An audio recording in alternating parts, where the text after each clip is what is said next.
السلام عليكم حبايب قلبي، وحشتوني قوي قوي. يلا قبل ما نبدأ الحلقة ال15 من رواية دموع السيف، يلا نقول اللهم صل وسلم على نبينا محمد وعلى آله وصحبه أجمعين وسلم تسليما كثيرا. يلا بينا نبدأ. سيف فتح شقته ودخل وأعصابه كلها مشدودة. دخل خد شاور وطلع بالمنشفة كالعادة. راح قعد على السرير وحرك ايده على ملامحها الموجودة على التيشيرت. سيف بغصة: دموع، زي ما ليكي حظ من اسمك انا كمان ليا حظ من اسمك يا دموعي، وسبب وجعي. ايوه انت مالكيش ذنب، ده ذنب قلبي اللي حب واحده مش ليه. يا وجع قلبي بعد ما اختارك، وهو ملوش اي حق فيكي ولو حتى بسيط. حقي اني اكون حبيبك وراجلك، سندك وظهرك. حقي اني اغير عليكي وامتلك كل سنتي فيكي. حقي فيكي ضايع يا دموعي. ونزلت دمعة شادة من عيونه الحادة، وقرب تيشيرتها من مناخيره يشمه بعمق وهو بيحضنه لصدره بكل قوته وبيدور على ريحتها الضعيفة اللي قربت تختفي من تيشيرتها. ياسمين روحت وهي قلبها مخطوف وعقلها مش معاها. سلمت على أهلها وطلعت أوضتها بعد ما عرفتهم إنها هتنام وملهاش نفس تتعشى. دخلت خدت شاور وطلعت قعدت على السرير وفضلت تتقلب في سريرها وهي بتفتكر كل اللي حصل، ووشها احمر بخجل لما افتكرت حضن تميم وكلامه. غمضت عينيها وهي بتعض على شفتها بكسوف لذيذ وقلبها دق. فتحت التليفون وقعدت تقلب في صور تميم اللي دايما بتغفله فيها وهو دايما حواجبه معقودة ملاكي، وحركت صوابعها على ملامحه الرجولية برقة. شكرا علشان انت موجود في حياتي. وغمضت عينيها وراحت في نوم عميق. فارس طبعا روح غير وطلع على النايت كلاب وراح يسهر سهرة من سهراته المجنة اللي كلها بنات ومشاريب، بس ما قدرش يكمل وقعد يدوب ساعة وقام وقف وراح المول. دموع روحت جري من عند ندى، فتحت باب الشقة ودخلت. ما لسه بدري يا ست هانم. دموع شهقت بخضة بسبب خشونة صوته اللي طلعت لها من الضلمة. معلش يا حسين، الوقت سرقني. هو المفروض ان استنى حضرتك واقعد في البيت انا لحد ما الهانم تتعطف وترجع. دموع قربت منه وقعدت جنبه وحطت ايدها على وشه وهي بتحرك صوابعها مكان عقدة حواجبه. فك انت بس التكشيرة دي وانا اهو رجعت خلاص، معلش ما حصلش حاجة. وقربت حضنته برقة. حسين ضغط على جسمها بخشونة وشد شعرها لورا ونزل بقلم جامد على وشها. دموع بالعافية فلتت من بين ايديه وجريت على اوضه النوم، فجري وراها وفضل يزعق لها ويبهدلها ودموع منهارة من العياط والقهرة. سيف كان قاعد في اوضته وسمع صراخها وعياطها وشد شعره بقهر. طلع الصالة ويشغل جهاز الموسيقى اللي اشتراه وهو راجع بعد ما وصله بالبلوتوث، ويشغل على تليفونه اغنية فرنسية حزينة وعلى الصوت وهو بيفرك في شعره بتعب. وراح قايم مطلع ادوات الرسم بتاعته وسند اللوحة قدامه وفضل يغرق فيها بالالوان ويرسم بالفرشة بحركة سريعة وبيدمج الالوان بصوابع فنان محترف وهو دماغه ما بيتفكرش غير فيها. وكم الحزن والوجع والقهر اللي حاسس بيه بقى بيفرغه في اللوحة اللي قدامه لحد ما طلعت معاه تفاصيل جسمها اللي شافها أول مرة وما كانش في باله غير صورتها. ولعن أفكاره القذرة وهو بيضحك وغمض عينيه ونزلت دمعة حزينة لتاني مرة بسببها، ودي عمرها ما حصلت ليه. فهو دوب كتير وصاحب كتير ودخل في علاقات كتير، عمر ما واحدة أثرت فيه زيها. اما عند دموع وحسين بعد وقت اتصالحوا ودموع عملت له شاي وكانوا قاعدين قدام التلفزيون. انا خارج رايح القهوة. دموع بتوتر: حسين كنت عايزة اطلب منك طلب. ما خلصناش لسه طلبات وانا برضه اقول اتصالحت بسرعة عليه؟ اتاريك عاوزة مصلحة تانية كده برضه يا حسين. انا اتصالحت بسرعة عشان نعدي وقت الزمق ده، وهي لحظة الشيطان وعدت لحالها. بس انا خلاص شوية وهنام وانت نازل هقولك امتى يعني. خير، عايزة ايه؟ بص، في حاجة تبع الشغل، حفلة افتتاح لازم احضرها لاني انا اللي صممت الاعلان ولازم حضوري. حفلة؟ لا يا حلوة انسي، ده اللي ناقص كمان حفلات ومسخرة ومرقعة طول الليل. افهمني يا حسين، دي هتبقى قبل المغرب. طول الليل ايه؟ وبعدين بقولك شغل شغل. حسين بخشونة: طز في الشغل، قلت لا واحمدي ربنا اني بنزلك شغلك اصلا يا ست المصممة. دموع بغصة: انت المفروض تكون فخور بيا وبتقدمي واني في سنين قليلة قدرت ابقى مديرة في شركة كبيرة ولها اسمها. حسين بسخرية: فخور؟ هبقى فخور بك اكتر لما ما تنسيش اصلك. دموع غمضت عينيها بقهر وفي بالها انت حلال فيك التغفيل على رأي ندى، والله تعبتني معاك. ياسمين صحت من النوم على الساعة 12 بالليل وكانت جعانة. مسكت التليفون بتاعها وطلبت اوردر من مطعم بيتزا مشهورة، وقامت غسلت وشها واسنانها ولبست روب على قميص نومها وشبشبها البيتي الفرو، ونزلت تحت مستنية وصول الاوردر. ووصل بتاع الدليفري ويسلم البيتزا لتميم اللي كان واقف مع الحرس على بوابة الفيلا. دخل تميم وشايل اوردر باسم الأستاذة ياسمين اللي طلعت بره بعد مرور نص ساعة علشان تستلم الاوردر، ولقى تميم بيقرب منها. قعدت في الجنينة وتميم قرب بالعلبة وحطها قدامها على الترابيزة.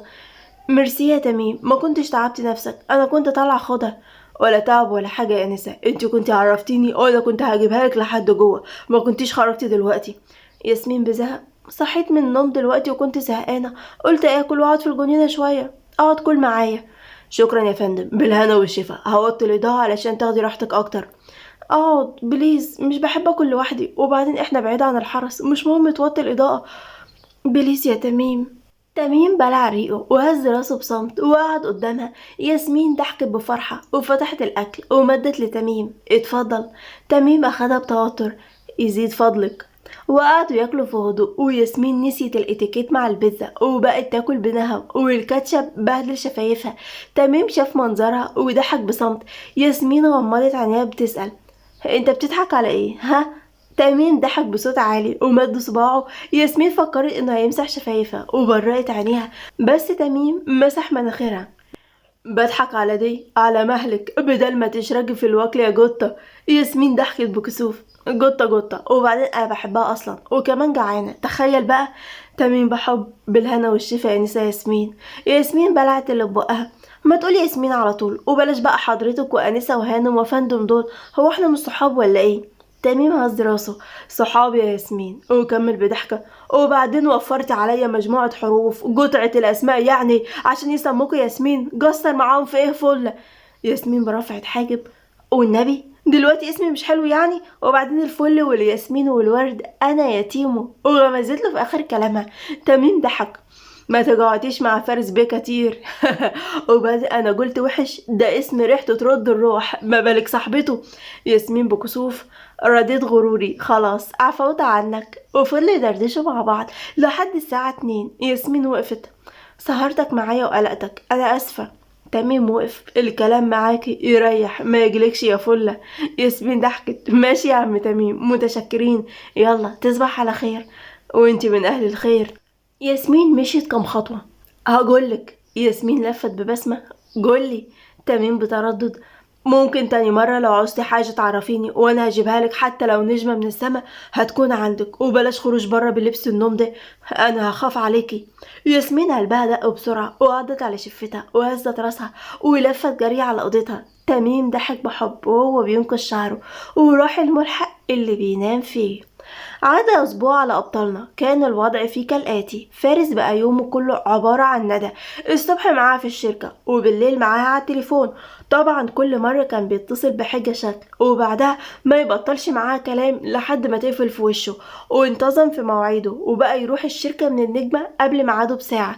فلاش باك لأول مكالمة بينهم من أسبوع بعد ما روح من الشركة على طول. ندى كانت لسه داخلة البيت من شوية وكانت مرمية على السرير بتعب، وهي بتقول منك لله يا فارس، هديت حيل الله يهد حيلك، كان ناقصني انا يا رب المرمطه دي، ما حته عيل بشخه. وغمضت عينيها شويه وبعدين قامت علشان تاخد دش. دخلت الحمام وهي لسه بتدعي على فارس. يا رجلي، منك لله يا شيخ على التنطيط اللي خلتني اتنطط وراك النهارده، ده انا محتاجه اعاده تاهيل عشان اعرف ارجع اعيش تاني. ندى فضلت طول اليوم في الشغل، كل شويه تجيب فارس من مكان شكل، وطبعا لازم المكان ده بيكون فيه تجمع بنات وهو وسطيهم. واخر حاجه جابته من اوضه الموديلز، حيلها اتهد وراه وكانت هتشد في شعرها منه. ندى خدت الشاور بتاعها وطلعت من الحمام وهي لافه فوطه على جسمها وواحده على شعرها. كانت طالعه مبتسمه بعد ما حست ان تعب اليوم راح بعد الشاور ده. طلعت بصت لنفسها في المرايه، حست بشرتها مجهده شويه، راحت مطلعه ماسك من بتوعها وحطته على وشها، وراحت جابت خيار وقطعته وحطته على عينيها، ونامت على السرير باسترخاء وابتسامة صافية لحد ما قطع استرخائها ده صوت رسائل كتير ورا بعضها. كانت هتطنش بس صوت الرسائل الكتير قوي ازعجها. شالت الخيار من على عينيها بعصبية ومسكت التليفون وفتحته وجزدت على اسنانها بغضب شديد لما لقت الرسائل عبارة عن طنط طنط طنط طنط طنط. ندى مسكت المخدة ودفنت وشها فيها وراحت مصرخة فيها بغيظ وصوت مكتوم. كل ده وفارس لسه شغال طنط طنط طنط طنط.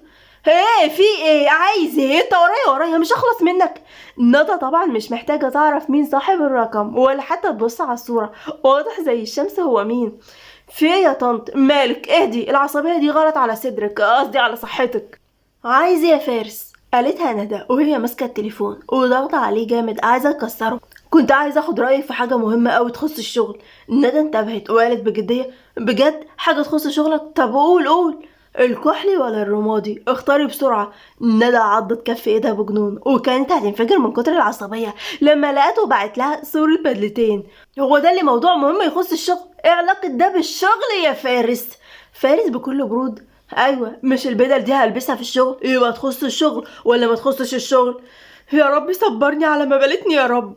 قالتها ندى وهي بتبص لفوق. بعدها حاولت تهدى وتجري في الكلام علشان تخلص منه، بس للاسف ما قدرتش تخلص منه. كل ما تقفل معاه موضوع يفتح هو التاني، وفضلوا على الحال ده اسبوع. فارس كل يوم بعد الشغل اول ما يروح يبعت لها رسائل على طول ويفضل يرغي معاها بالساعات في اي حاجه، المهم ينام وهو بيكلمها وبطل سهر بره باك. اما عند دموع وسيف الوضع بينهم كان غير. سيف كان بيحاول بكل الطرق ما يحتكش بدموع كتير، بس دموع ما كانتش سايباه في حاله وهي بتحاول تديه مقابل يرضيه علشان يديها التيشيرت بتاعها. اما دموع كان عندها فضول تعرف رسم ايه، والموضوع قلب معاها بتحدي بعد محاولتها لما عملت له كيكة الشوكولاتة وجابت له علبة صغيرة فيها زرار كم فضي مرسوم عليه سيف وواحد تاني مكتوب عليه اسم سيلفر، وقال لها ان مش هو ده المقابل اللي في باله. لكن سيف بقى مش بيلبس غير الازرار دي، وكانت محتاره لان برفانه وساعاته ونضاراته من اغلى الماركات الفرنسيه، يعني مفيش مستوى بينهم وبين اللي هتجيبه. وسيف اصلا ما كانش عايز غير تيشيرت غير اللي عنده يكون متشبع بريحتها ومش عارف يجيبها لها ازاي، وعجبته محاولاتها. وبكده تكون خلصت حلقة النهاردة. حبايب قلبي اكتبوا لي بقى توقعاتكم للحلقة الجاية، ولو حلقة النهاردة عجبتكم ما تبخلوش عليا بالاشتراك في القناة ووصلوا الفيديو ده 10,000 لايك، وما تنسوش الشير مع كل اصحابكم، واستنوا الحلقة الجاية قوية وكوميدية جدا جدا. يلا مع السلامة من قناة حكايات جنى وزينة، بحبكم قوي، سلام.